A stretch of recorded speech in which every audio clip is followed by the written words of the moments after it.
Assalamualaikum warahmatullahi wabarakatuh. Residen yang ke-9 dari asisten residen yang ke-9 Purwokerto ya, itu adalah Riviere. Jadi Riviere ini menjabat asisten residen sejak tanggal 28 November 1900, kemudian berakhir ya pada tanggal 7 Oktober 1905. Jadi ia diangkat 20 tahun setelah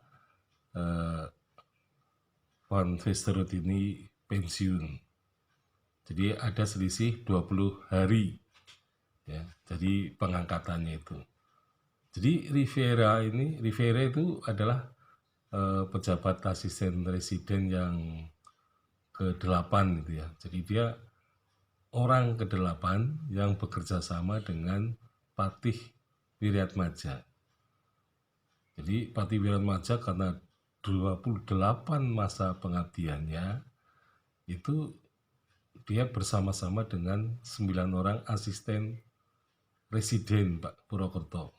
Ya, jadi si Riviere ini adalah pejabat yang ke-8 yang bekerja sama dengan Patih Arya Wiratmadja gitu ya, terutama dalam hal menjalankan birokrasi kolonial di kota Purwokerto ya. Purwokerto sebagai kabupaten yang berada pada wilayah Karesidenan Banyumas. Nah, pada waktu itu bupatinya masih dijabat oleh Raden Mas Temenggung Cakrakusuma. Ya, jadi Cakrakusuma ini menjabat sebagai bupati selama 20 tahun. Jadi rupa-rupanya masa berakhirnya kekuasaan Bupati Purwokerto ini pada tahun yang sama gitu ya dengan Riviere. Jadi Riviere juga nanti akan selesai ya menjabat pada tahun 1905 ya, sama dengan Bupati Raden Mas Temenggung Cakrakusuma. Juga ia akan mengakhiri jabatannya pada tahun 1905. Nah, inilah merupakan sejarah bahwa seorang asisten residen ini merupakan wakil dari residen yang tinggal di Kota Banyumas ya, karena Kota Banyumas adalah ibu kota karesidenan ya, maka yang mengawasi bupati di sana adalah seorang residen.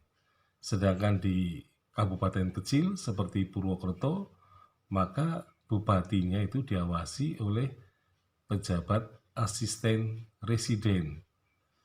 Nah, dengan demikian asisten residen Riviere itu sezaman gitu ya dengan masa berakhirnya kekuasaan Bupati Cakrakusuma. Nah, seperti kita ketahui Cakrakusuma ini kemudian pensiun gitu ya. Kemudian oleh pemerintah kolonial Belanda dia disarankan untuk tinggal di kota Cilacap. Dan beliau rupa-rupanya ketika pensiun disebut sebagai Bandoro Kanjeng Onderstan.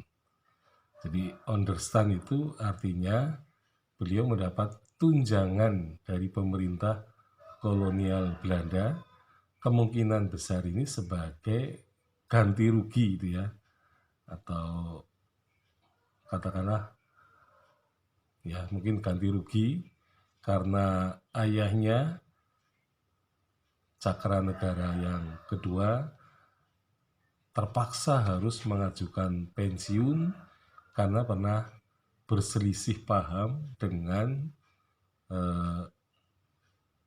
Residen Banyumas ya, de Klerk Molenburg. Nah, sehingga kemudian Cakranegara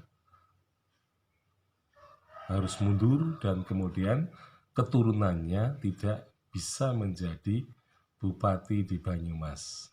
Ya, sekian. Assalamualaikum warahmatullahi wabarakatuh.